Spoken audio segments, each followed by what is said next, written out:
Hello everyone, welcome back to the workshop. So today I'm going to be doing a little bit different type of video presentation for the guys out there that don't have belt grinders or angle grinders or things like that. Maybe you're just starting from scratch. This one's on filing. I see a bunch of people attempt to file. I see a bunch of people file completely the wrong way, and I want to share some of my knowledge on this subject as I had learned from Tom Latane. So, which, by the way, he does a lot of filing. So, I have picked up these skills from him, and so I greatly appreciate it. It's really helped me out, and so I hope this video will help you as well. So, the first thing about filing is body posture. That is one of the techniques that it's really not gone over. So we talk about the hand techniques, which we'll get to here in a second, but we don't talk about proper posture while you're filing in good form. If you have a lot of heavy removal of material needs to be, if you have a lot of heavy removal of stock that you need to do, you need to be upright, and the file needs to be locked in a vise that is about anvil level, or just right above hip level. It's actually a little taller than what anvil should be, but it should be right about where your pelvis is, or right around your belt buckle area.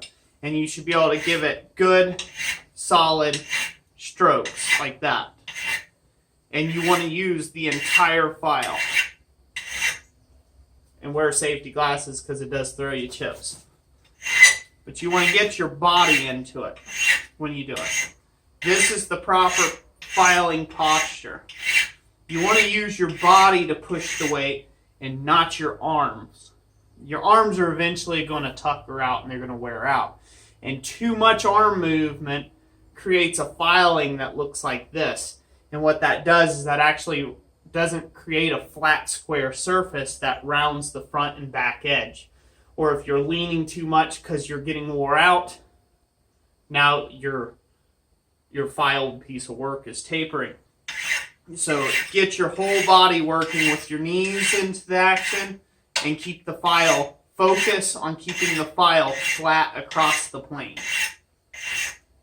Okay? So that's if you have a lot of heavy material to move. Second thing that ties in with that, this is like a medium grade bastard cut half round file. You would want to use like a large 12-inch,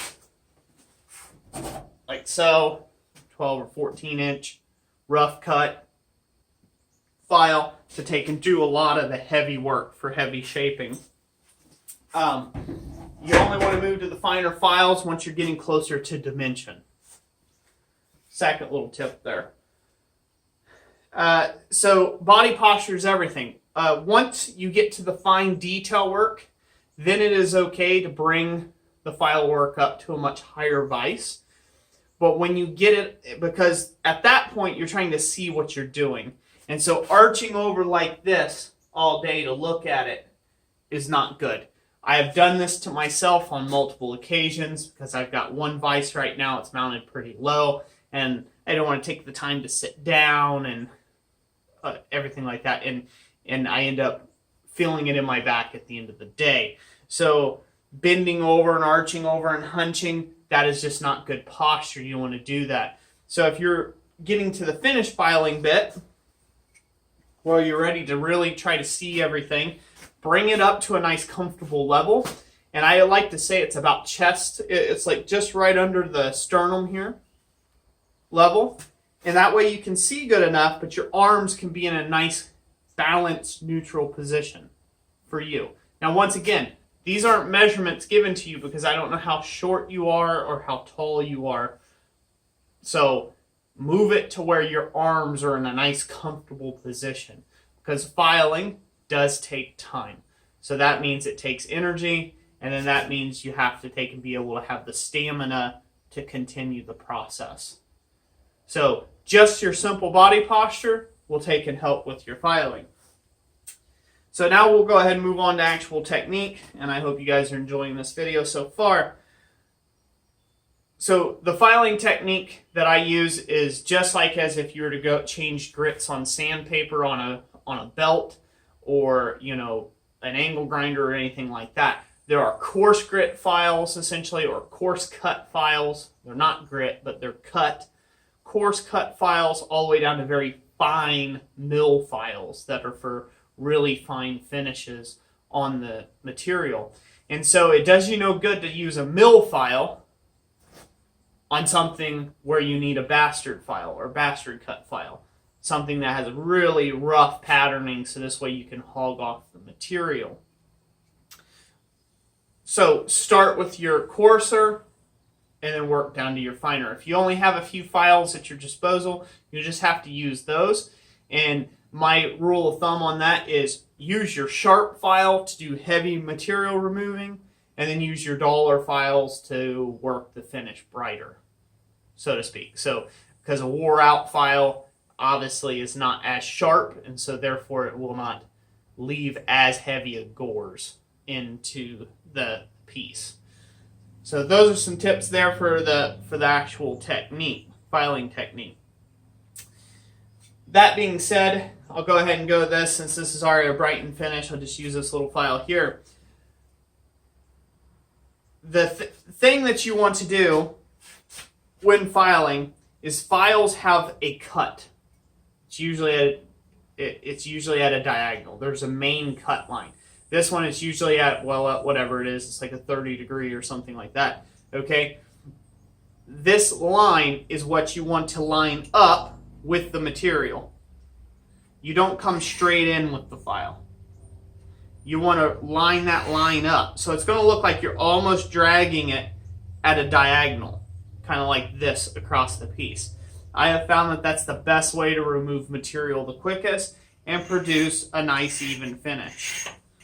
So as you can see, I can't get very accurate with this because I'm too tall here on this thing. I don't want to bend over because then I'd be teaching you bad. But I'll show you all this in practice here in a second. I'll bring the camera up a lot closer.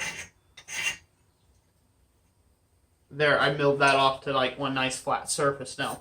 Very short time. A little slower than a belt sander, but a heck of a lot more fun, I think.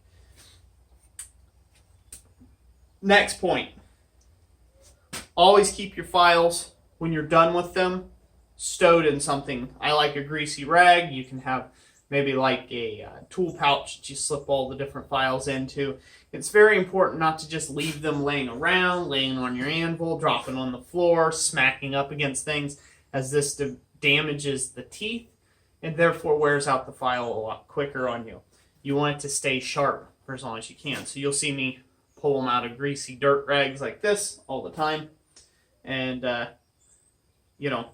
that's why, pretty much. It keeps the rust off them, keeps moisture off them, and it keeps the file teeth nice and clean. Next thing about files and file work.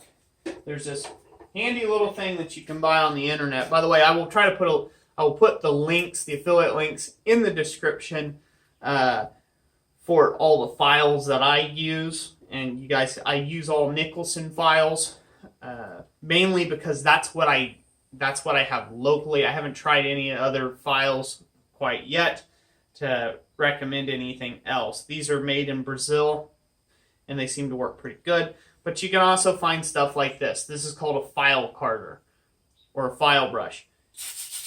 And it's meant to work one direction. But what it does is it cleans out any stuck chips to your file.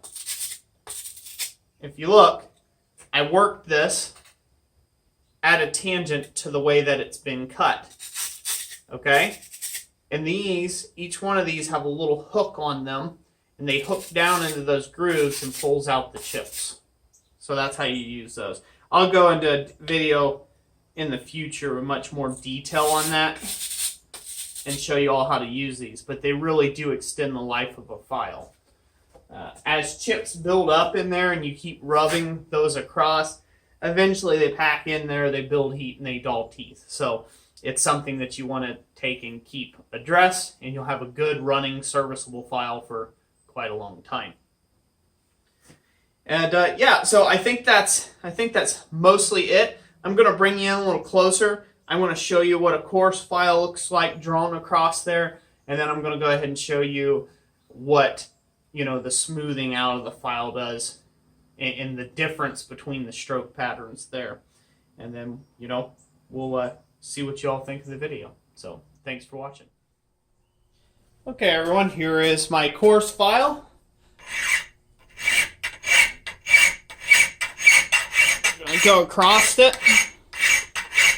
Once again, we're trying to keep a nice, even, flat plane.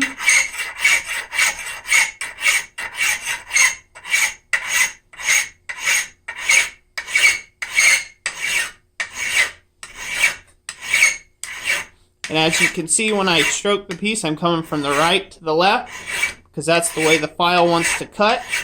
This isn't always possible, but on a surface like this that you're just trying to even up, it is. And if you can get that much travel, the better. So there's that. As you can see, it's quite dull. So now I will switch over to the mill file.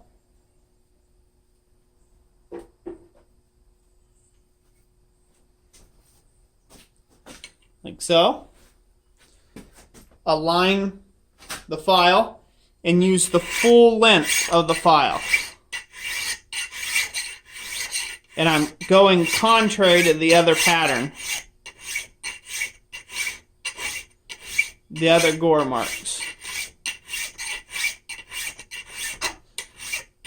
And really, when you're filing there, ladies and gents, what you're looking for is the light reflecting off of this. So it's good to have a well-lit area that you're filing in. This really helps out.